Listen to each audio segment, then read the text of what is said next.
அனைவருக்கும் வணக்கம். லேவியராகமம் 1வது அதிகாரம் சர்வாங்க தகன பலியினுடைய முறைமைகளை குறித்து நமக்கு கற்றுத்தருகிறது. இதை ஆங்கிலத்தில் பேண்ட் ஆஃபரிங் என்று சொல்லி பதிவு செய்யப்பட்டிருக்கிறது. இந்த சர்வாங்க தகன பலியினுடைய முறைமைகள் என்ன?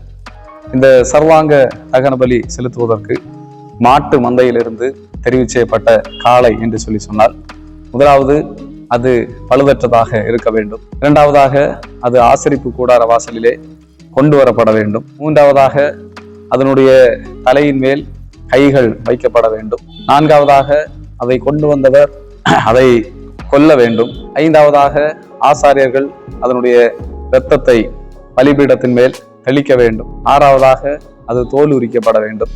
ஏழாவதாக அது சந்து சந்தாக துண்டிக்கப்பட வேண்டும். எட்டாவதாக அதனுடைய துண்டங்கள், தலை, கொழுப்பு பலிபீட அக்கினியிலே அடுக்கப்பட வேண்டும். ஒன்பதாவதாக உடல்களையும் தொடைகளையும் கழுவ வேண்டும். கடைசி அது சர்வாங்க தகன பலியாக தகனிக்கப்பட வேண்டும். இதுதான் சர்வாங்க தகன பலியினுடைய முறைமையாக இருக்கிறது. இந்த சர்வாங்க தகன பலி எதை அடையாளப்படுத்துகிறது என்று சொன்னால், கிறிஸ்துவை அடையாளப்படுத்துவதாக இருக்கிறது. எபேசியர் 5வது அதிகாரம் 2வது வசனத்திலே சொல்லப்பட்டிருக்கிறது, கிறிஸ்து நமக்காக தம்மை தேவனுக்கு சுகந்த வாசனையான காணிக்கையாகவும் பலியாகவும் ஒப்பு கொடுத்து அன்பு கூர்ந்தது போல நீங்களும் அன்பிலே நடந்து கொள்ளுங்கள் என்று சொல்லி திருமறை சொல்லுகிறது. இயேசு கிறிஸ்து சுகந்த வாசனையான காணிக்கையாக சர்வாங்க தகன பலியாக பிதாவுக்கு தம்மை ஒப்பு கொடுத்தார்.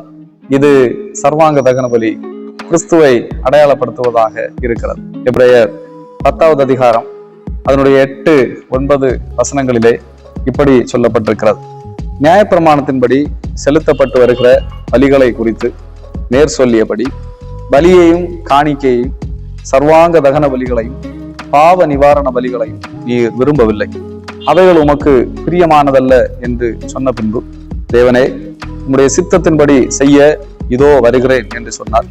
இரண்டாவதை நிலைநிறுத்துவதற்கு முதலாவதை நீக்கி போடுகிறார்.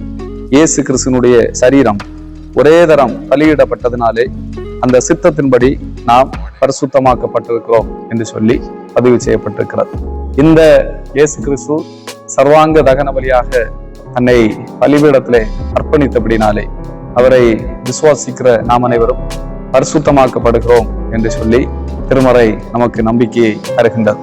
இயேசு கிறிஸ்து பழுதற்ற பலியாக அவர் இருந்தார். பாவத்தை சுமந்து தீர்க்கிற தேவ ஆட்டுக்குட்டியாக இந்த உலகத்திலே வந்தார். அவர் இரத்தம் சிந்தினார். அவர் அந்த கேடடைந்தார் என்று சொல்லும் அளவுக்கு அவர் தோல் உரிக்கப்பட்டு சந்து சந்தாக அவர் துண்டிக்கப்பட்டார். அவருடைய விழாவிலிருந்து இரத்தமும் தண்ணீரும் பாய்கின்ற அளவிற்கு முழுவதுமாக பிதாவுக்கு தன்னையே ஒப்பு கொடுத்து அவர் நம்மளே அன்பு கொண்டிருக்கிறார்.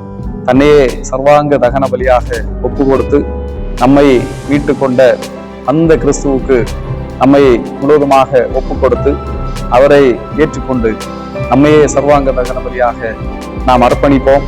இந்த உலகத்திலே அவருக்கு பிரியமாக நாம் தொடர்ந்து வாழ்வோம். ஆண்டவர் நம் அனைவரையும் ஆசீர்வதிப்பாராக. ஆம்.